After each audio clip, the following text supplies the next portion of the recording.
नमस्कार दोस्तों, स्वागत है आप सभी का। गणेश जी जो प्रथम पूज्य हैं, शिव पार्वती के पुत्र हैं। शिव के गणों के स्वामी होने के कारण उनका नाम गणपति भी है।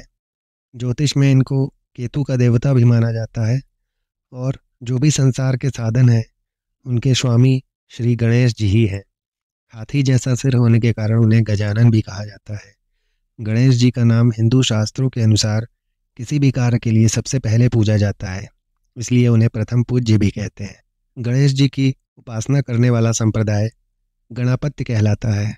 गणपति आदि देव जी ने हर युग में अलग अवतार लिया है। उनकी शारीरिक संरचना में विशिष्ट और गहरा अर्थ समाहित है। शिव मानस पूजा में श्री गणेश को ओम कहा गया है। इसे एक अक्षर ब्रह्म, ऊपर वाला भाग गणेश का मस्तक, नीचे का भाग उदर, चंद्रबिंदु लड्डू और मात्रा सूर्ण है। चारों दिशाओं में सर्वव्यापकता की प्रतीक। उनकी चार भुजाएं हैं। वे लंबोदर है क्योंकि समस्त चराचर सृष्टि उनके इधर उदर में विरजती है। बड़े कान शीघ्र ही शक्ति को, छोटी अपनी आंखें सुख में तीक्ष्ण दृष्टि की सूचक है। उनकी लंबी नाक या सूंड बुद्धत्व का प्रतीक है।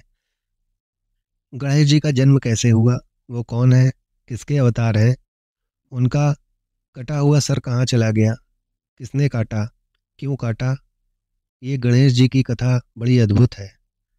शंकर जी भगवान गणेश से कितना प्यार करते हैं, मैं आपको बताने जा रहा हूँ, ध्यानपूर्वक सुनिएगा।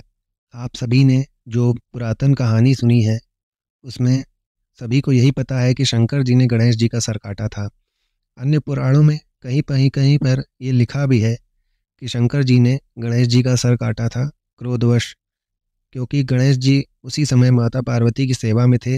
माता जी ने कहा था कि कोई अंदर ना आए। गणेश जी उनको रोकने लगे तो शिव जी ने उनका सर काट दिया था।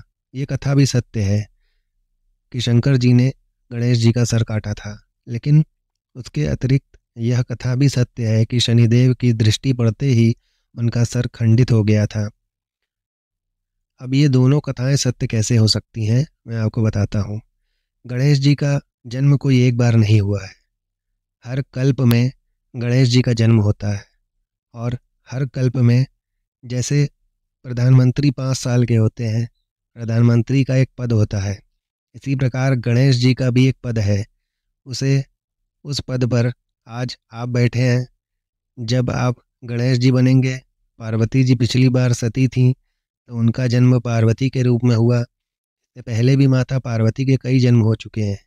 जो पिछले गणेश थे वो पिछले जन्म में पार्वती के बेटे थे, उनका सिर शंकर जी ने काटा था। अनेक कल्पों की कथाएं हैं। जैसे राम जी रावण को मारे तो किस रावण को मारे, एक रावण प्रताप भानु नाम का भी रावण था। रामचरितमानस में लिखा है, सब एक रावण का नाम, प्रताप भानु एक रावण बन गए और विजय एक रावण बना। तुलसी का पति जलंधर, जलंधर रावण हुआ, प्रताप भानु रावण हुआ, जय विजय रावण हुए। तो कितने रावण हुए, तीन। तो इन तीन रावणों को करने के लिए राम जी आए। एक बार त्रेता युग आया तो एक रावण को मारा। जो चारों युग हैं, सतयुग, त्रेता युग, द्वापर युग, कलयुग, तो ये चारों युग हमेशा चलते हैं। कलयुग पूरा होने के बाद फिर सतयुग आएगा। सतयुग आएगा तो फिर नरसिंह भगवान का जन्म होगा। नरसिंह भगवान तो एक बार हो चुके हैं।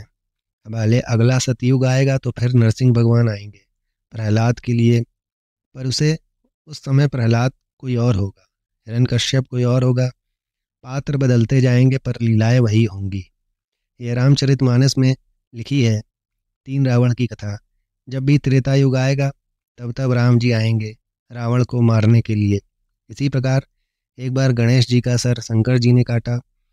शनि की दृष्टि पड़ते ही गणेश जी का सिर खंडित हो गया। पश्चिम महापुराण की कथा ये है कि शंकर जी ने सर काटा और भगवान विष्णु ने हाथी का सर लाकर उन्हें दिया था। एक बार की बात है, माता पार्वती और शंकर जी अपने गृहस्थ जीवन में रति सुख का आनंद ले रहे थे। तभी उनके इस रति सुख में देवताओं ने व्यवधान उत्पन्न कर दिया। शंकर जी और माता पार्वती बड़े क्रोध में आ गए। माता पार्वती बाहर निकलकर दरवाज़ा खोलने के लिए आईं और देखा कौन है। उसी समय शिव पार्वती गर्भधारण करने की स्थिति में थे। माता पार्वती के गर्भ में शंकर जी का तेज स्थापित होने ही वाला था कि उसी समय दरवाजे पर कोई आ गया और माता दरवाज़ा खोलने के लिए वहाँ जाती हैं। दरवाजे पर देवता थे। माता पार्वती को बहुत गुस्सा आया। उन्होंने देवताओं को श्राप दे दिया कि तुम देवताओं के कारण मेरा रति सुख अधूरा रह गया, मैं गर्भवती नहीं हो पाई। आज के बाद तुम देवताओं की कोई पत्नी किसी संतान को जन्म नहीं देगी। तुम्हारे अंदर संतान उत्पन्न करने की क्षमता नष्ट हो जाएगी। तब से देवताओं के कोई बच्चे नहीं होते हैं। आपको बता दें कि जो देवांगनाएं होती हैं वे सदा के लिए बांझ हैं, उनके कोई संतान नहीं होती है। ये माता पार्वती का उन लोगों को श्राप है जो पहले तक हो चुके थे, जैसे इंद्र देवता का पुत्र जयंत पहले हो चुका था। जिन देवताओं के जितने पुत्र हो चुके थे उतने ही हैं। उसके बाद देवताओं की कोई संतान नहीं हुई। इसीलिए देवता 33 कोटि के 33 कोटि ही हैं, उससे न ज़्यादा है न कम है। तब शंकर जी बाहर आए। शंकर जी ने कहा माता से, तुमने एक ऐसा शाप दे दिया देवताओं को और देवताओं को भी भटकारा कि तुमने हमारे सुख में बाधा उत्पन्न की। देवताओं ने महादेव से क्षमा याचना की और उन्हें अपने आने का कारण बताते हुए कहा कि तारकासुर जो एक असुर था, उस समय उसने बहुत ही आतंक मचा रखा था। उसके वध से संबंधित उपाय जानने के लिए वे लोग माता पार्वती और शिव के पास आए थे। माता पार्वती ने शंकर जी से हाथ जोड़कर कहा, भोलेनाथ अब आप ही बताइए, मैं माँ कैसे बनूंगी, कब बनूंगी, मुझे बताएं। तब शंकर जी ने कहा, 1 साल तक तुम कठिन यज्ञ तप करो, उसके बाद ही तुम पुनः माँ बन पाओगी। बहुत सारे नियम शंकर जी ने माता पार्वती को बता दिए, जिसे माता पार्वती ने पूरी निष्ठा से किया। उन्होंने धूमधाम से व्रत और यज्ञ को सफल बनाने के लिए खूब परिश्रम किया। जब उनका 1 साल पूरा हो गया तो उन्होंने यज्ञ और उसमें खूब सारा दान पुण्य किया। जो जैसा मांगता हो उसे खूब देती। इस यज्ञ में सनकादिक भी आए। सक, संदन, सनातन, सनत कुमार, ये चारों माता पार्वती के पास पहुँचे। माता पार्वती ने उन्हें भोजन कराया। ब्राह्मणों को, संतों को, साधुओं को, सबको माता ने खूब खिलाया। जब सनकादिक भोजन कर रहे थे तो माता ने उनसे कहा, आपको जो चाहिए आप मांग सकते हैं, दक्षिणा रूप में आपको सब कुछ दिया जाएगा। माता के अति आग्रह करने पर सनकादिकों ने शिवजी को ही उनसे मांग लिया। तो माता जी का तो गला ही सूख गया। माता पार्वती दुविधा में पड़ गईं। महाराज, इसके बदले और कुछ मांग ले। शिव शंकर जो मेरे पति हैं वो आपको कैसे उनको सौंप दूं? ये सारा यज्ञ अनुष्ठान तो पुत्र प्राप्ति के लिए ही किया जा रहा है। जब शिव शंकर भोलेनाथ को ही आपको दे दूंगी तो पुत्र प्राप्ति कैसे करूंगी मैं? माता जी का मन उदास हो गया, वो रोने लगी। ऐसा देखकर भगवान श्रीमन नारायण वहाँ प्रकट हो गए और उनसे कहा, देवी आप अपने पति का ध्यान कर दीजिए, आपका भला ही होगा। माता ने अपने पति भगवान शिव का दान सनकादिकों को कर दिया। ये दान पाकर सनकादिक बड़े प्रसन्न हुए और कहा, माता आपने सबसे कीमती अपने पति को हमें दान में दे दिया। अब आप जो वरदान चाहती हैं, जिसकी कामना के लिए आपने ये यज्ञ अनुष्ठान किया है, वो निश्चित ही पूरा हो जाएगा। ये कह करके सभी देवी देवता सनकादिक माता पार्वती को आशीर्वाद देकर वहाँ से चले गए। माता का यज्ञ पूरा हो गया, अनुष्ठान व्रत पूरा हुआ। एक दिन पुनः भगवान शंकर माता पार्वती के गर्भ में अपने तेज को स्थापित करने वाले थे। तभी उनके द्वार पर स्वयं भगवान श्रीमन नारायण एक गरीब ब्राह्मण बनकर आवाज़ लगाने लगे और बोलने लगे, मैं बहुत भूखा हूँ, बहुत प्यासा हूँ, मुझे खाने को कुछ मिलेगा, मैं बिना भोजन के मर रहा हूँ, कृपया मुझे कुछ खाने को दें। उसी समय माता पार्वती गर्भवती होने ही वाली थी। ब्राह्मण द्वारा आवाज़ लगाने पर तुरंत दरवाजे पर किसी की आवाज़ सुनकर शंकर जी माता पार्वती से बोले, दरवाजे पर कोई खड़ा है, जितनी देर में माता पार्वती उस दरवाजे तक पहुंची, इतनी देर में शिव जी का तेज धरती पर गिर पड़ा। जो तेज माँ पार्वती के गर्भ में स्थापित होना था, वो तेज जा करके पृथ्वी पर गिर पड़ा। माता पार्वती ब्राह्मण देवता के पास आईं और उनसे पूछा कि आपकी क्या सेवा की जाए। लेकिन माता पार्वती मन से बहुत दुखी थी कि वो पुनः गर्भवती ना हो पाई। शिव जी का तेज जमीन पर गिर पड़ा, अब कैसे गर्भवती होंगी। वो रोने लगी। उनके चेहरे के भावों को जानकर ब्राह्मण देवता जो सामने खड़े थे उनसे कहते हैं, आपकी मनोकामना अवश्य पूरी होगी, आपको पुत्र जरूर प्राप्त होगा। माता ने उन्हें भोजन कराया और ब्राह्मण जो पूर्ण रूप से संतुष्ट हो चुके थे, माता को आशीर्वाद देकर वहाँ से अंतर्ध्यान हो जाते हैं। वो वहाँ से गायब हो जाते हैं।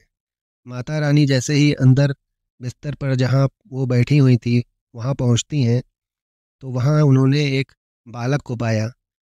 वो और कोई नहीं, वही ब्राह्मण थे जो वहाँ दरवाजे से अंतर्ध्यान होकर बालक के रूप में उस बिस्तर पर प्रकट हो गए थे।